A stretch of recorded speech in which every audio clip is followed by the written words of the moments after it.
بسم اللہ الرحمن الرحیم الحمد للہ رب العالمین والصلاة والسلام علی سید الرسل وخاتم الانبیاء والمرسلین وعلی آلہ واصحابہ اجمعین ومن تبعہم بإحسان الی یوم الدین، اما بعد۔ محتمم صاحب کے ذاتی اوصاف کے سلسلے میں اور مختلف ان کی جسمانی صحت کے بارے میں بات چل رہی تھی۔ اس کے ساتھ ساتھ آج کی اس نشست میں جو ہم اپنی معروضات پیش کریں گے وہ بھی محتمم صاحب کے ظاہری اعتبار سے متعلق ہیں۔ جسمانی طور پر صحت مند ہونے سے متعلق تو ہماری بات ہو گئی تھی، اور اس کے علاوہ ساتھ ساتھ محتمم صاحب کے اس اہم اور نازک عہدے کا خیال رکھتے ہوئے محتمم صاحب کے لیے بھی ضروری ہے کہ وہ اپنے وضع قطع کے اعتبار سے، اپنے ظاہر کے اعتبار سے اور اپنے لباس کے اعتبار سے، اپنی ٹوپی عمامے کے اعتبار سے اور اپنے پہننے اوڑھنے کے اعتبار سے بھی وہ بہتر سے بہتر ہوں۔ دیکھیں، کسی بھی لحاظ سے اللہ جل شانہ نے ان کو یہ عہدے سے سرفراز فرمایا۔ اس میں نہ آگے والا سامنے والے کے اوپر اس چیز کا بہت زیادہ اثر پہنچتا ہے۔ تو اس طریقے سے ضروری نہیں ہے کہ دیکھیں لباس بہت قیمتی ہو، بہت زیادہ جو ہے رکھ رکھاؤ ہو، بہت زیادہ اس کے اندر وضع قطع اور نازک ہو، نہیں، لیکن صاف ستھرا ہونا چاہیے۔ وضع قطع لباس ظاہر مناسب سے اچھا ہونا چاہیے، کیونکہ جن لوگوں سے اس کا واسطہ پڑتا ہے اور جن شخصیات کے پاس ان لوگوں کو جانا پڑتا ہے اور جن محکموں میں ان کو جانا پڑتا ہے اور جن اجلاسوں میں ان کو شریک ہونا پڑتا ہے، اس سلسلے میں اگر اس چیز کا اہتمام نہیں ہوگا تو دین والے اور اس طریقے سے دین اور دین والے علم اور اہل علم ان سب کو جو ایک اثر ہوتا ہے، ایک تاثر ہوتا ہے، وہ اچھا نہیں پڑتا۔ تو اس سلسلے میں بہترین بات سب سے یہی ہے کہ بہت زیادہ اسراف کے ساتھ، بہت زیادہ شوشہ کے ساتھ، بہت زیادہ ہی تکلفات کے ساتھ لباس نہیں ہونا چاہیے۔ ظاہری طور سے جو بھی وضع قطع ہو، جو لباس پہنا جا رہا ہے، انتہائی صاف ستھرا ہو، اور ضروری نہیں جیسے میں نے عرض کیا کہ بہت زیادہ قیمتی ہو، لیکن ظاہری طور سے اس کے اندر صفائی ستھرائی ہو، اور ہو سکتا ہو تو بہتر یہ ہے کہ اپنے اسلاف کے مطابق اور اپنے اکابرین کے متعلق لباس کو اختیار کرنا چاہیے۔ لباس کے سلسلے میں جو شرعی طور سے جو باتیں ہیں اور جو اہل فتاویٰ ہیں انہوں نے جو باتیں ذکر کی ہیں، اس لحاظ سے تو ان کو متعین کرنا یا ان کو سامنے رکھنا یہ تو انتہائی اہم ہے، یہ تو ایک لازمی درجہ ہے۔ لیکن اس کے علاوہ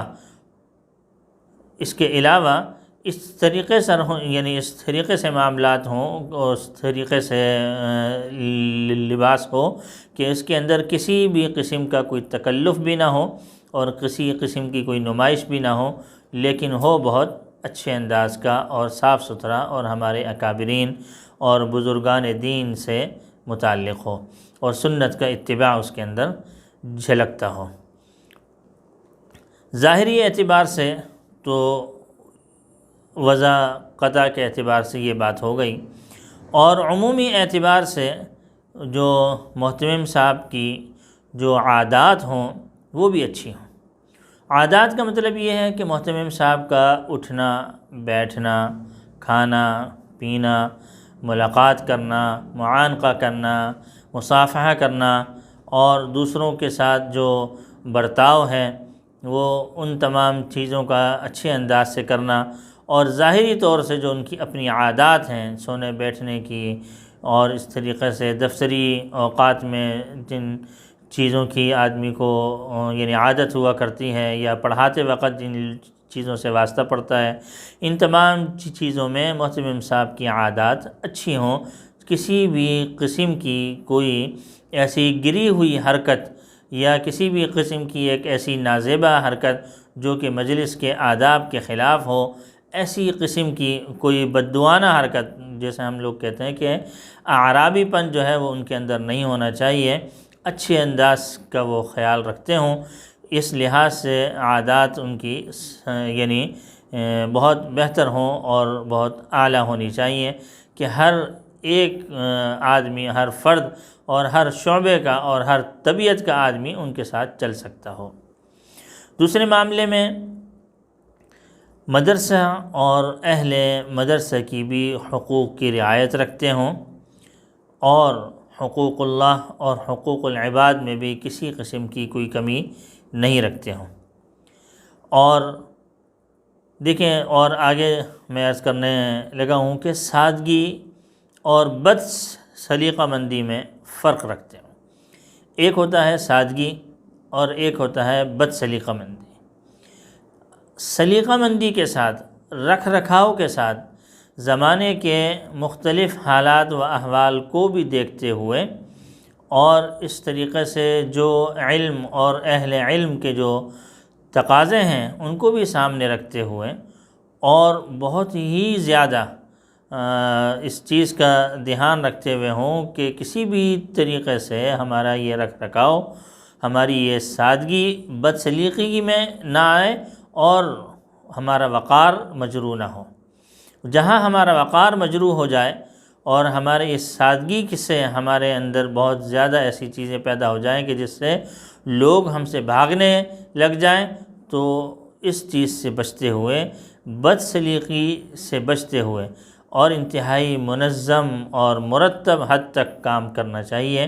اور اس طریقے سے اپنی زندگی کو رکھیں، اپنے معاملات کو رکھیں کہ اس کے اندر سادگی اور بد سلیقہ مندی، یعنی سادگی تو ہو لیکن بد سلیقہ مندی بالکل نہیں ہونا چاہیے۔ اور اس کے علاوہ جیسے میں نے عرض کیا ابھی کہ عادات کے اعتبار سے میرے ذہن میں بات آئی کہ گفتگو کا انداز بھی انتہائی مؤثر اور مناسب ہونا چاہیے۔ دیکھیں، جس عہدے پر محتمم صاحب فائز ہیں، اس عہدے پر فائز ہونے والے آدمی کے لیے ظاہری طور سے زبان کا جو استعمال ہے وہ بہت محتاط انداز سے ہونا چاہیے، اتنا محتاط ہونا چاہیے کہ طالب علموں کے ساتھ بھی انتہائی مناسب گفتگو ہونی چاہیے۔ یہ نہیں سوچنا چاہیے کہ یہ مرتبے میں ہم سے کم ہے۔ اساتذہ سے بھی معاملات ایسے رکھنے چاہیے کہ جس کی وجہ سے کسی بھی قسم کی کوئی ظاہری اعتبار سے اپنی زبان سے اور اپنی گفتگو سے ان کو کسی قسم کی کوئی تکلیف نہیں ہونی چاہیے۔ جو جس منصب پر فائز ہوتا ہے، جو جس عہدے پر فائز ہوتا ہے، اس کی بڑائی کے اعتبار سے اس کی نزاکت اور اس کی حساسیت بھی بہت بڑھ جاتی ہے۔ تو لہٰذا گفتگو کا انداز بھی بہت ہی اچھا اور پیار بھرا لہجہ ہونا چاہیے، پر اثر ہونا چاہیے، الفاظ بہت رکھ رکھاؤ والے ہونے چاہیے، مناسب ہونے چاہیے۔ جو الفاظ نکالے جا رہے ہیں زبان سے وہ اپنی حیثیت رکھتے ہیں۔ اور دیکھیں، اگر یہی چیزیں اپنے اچھے انداز سے اساتذہ کے لیے بھی ہوں گی، مدرسے کے ماحول کے اعتبار سے بھی ہوں گی اور مدرسے کے طالب علموں کے ساتھ بھی اچھے انداز سے ہوں گی، تو اسی طریقے کی عادت پڑ جاتی ہے۔ اور عادت جب پڑتی ہے تو مدرسے کے جو میں جو ملاقات والے حضرات آتے ہیں یا اور رکھ رکھاؤ والے حضرات آتے ہیں، کوئی والدین آتے ہیں، سرپرستان آتے ہیں، بزرگان دین آتے ہیں، تو جب جس قسم کی عادت ہو جاتی ہے پھر اسی ہی انداز سے بہت سارے الفاظ بھی ایسے نکل جاتے ہیں ایسے موقعوں پر جبکہ وہ نہیں نکلنے چاہیے، اور ایسی عادات و اطوار بھی سامنے آ جاتی ہیں جو کہ نہیں ہونی چاہیے۔ تو لہٰذا جب جس چیز کی جیسی عادت ہوگی وہی عادات جو ہیں وہ بھی سامنے آئیں گی، وہی الفاظ بھی پھر سامنے آئیں گے اور وہی گفتگو کا انداز بھی وہی سامنے آئے گا۔ تو لہٰذا اس طریقے سے آدمی اپنے گفتگو کو رکھے کہ اس کے اندر شائستگی ہو، باوقار ہو، اور اس کے ساتھ ساتھ اس کی گفتگو کا اور زبان کا کے الفاظ کا ان کا مناسب استعمال ہو اور مناسب جو ہے وہ انداز ہو اور مؤثر انداز ہو۔ اور سب سے اہم بات یہ ہے کہ محتمم صاحب کے لیے سب سے اہم بات یہ ہے جو اس کی بہت بڑی خوبی سمجھی جاتی ہے، وہ یہ ہے کہ اساتذہ یا طالب علموں میں سے یا مدرسے کے کوئی بھی شعبے میں سے کوئی بھی فرد اس سے جب چاہے اور جس وقت چاہے مل سکتا ہو، اس میں کسی قسم کی روک تھام نہیں ہونی چاہیے، اس میں کسی قسم کی کوئی روک تھام نہیں ہونی چاہیے۔ اس طریقے سے معاملات رکھیں کہ کسی بھی وقت اس کے پاس جانا ہو، دیکھیں بے وقت تو نہیں جانا چاہیے، جو وقت ملاقات کا ہو، جو دفتری اوقات ہوں، بے تکلف یہ وہ اس چیز کا اہتمام کریں کہ بے تکلف انداز سے ہر آدمی جو اس مدرسے کا ہے، جو اس یعنی دینی اداروں کا ہے، وہ ہر فرد اس سے ملاقات کر سکتا ہو، اور اتنا زیادہ بھی بے تکلف نہ ہوں اور اتنا زیادہ بھی وہ تکلف میں نہ رہیں کہ وہ افراد جب ملیں تو اپنی ما فی الضمیر کا بھی اظہار نہ کریں۔ دیکھیے رعب، دبدبہ اور تکلف کے ساتھ رہنا، اور ایک ہے بے تکلف ہو جانا، گھلنا مل جانا۔ گھلنا ملنا ان سب کے اندر بھی اعتدال رکھنا چاہیے، اس کے اندر توازن برقرار رکھنا چاہیے، اور اس طریقے سے رکھنا چاہیے معاملات کہ ہر چھوٹے سے چھوٹا طالب علم بھی، ہر شعبے کا ہر فرد اور اساتذہ میں سے بھی اور بڑے حضرات سے بھی میں بھی ہر ایک شخص اپنے ما فی الضمیر کا اظہار کر سکے، اور جب چاہیں وہ اس سے ملاقات کر سکیں اور اپنی بات اس کو کہہ سکیں۔ یہ ایک ایسا بنیادی کردار ہے کہ جس سے ہر آدمی انتہائی آسانی اور سہولت کے ساتھ اپنے تمام معاملات کو آگے لے کے چل سکتا ہے۔ ٹینشن کے ساتھ، ٹینشن فری ہونے کے ساتھ جب معاملات آگے بڑھتے ہیں تو اس سے طبیعت پر اور کام پر بہت اچھا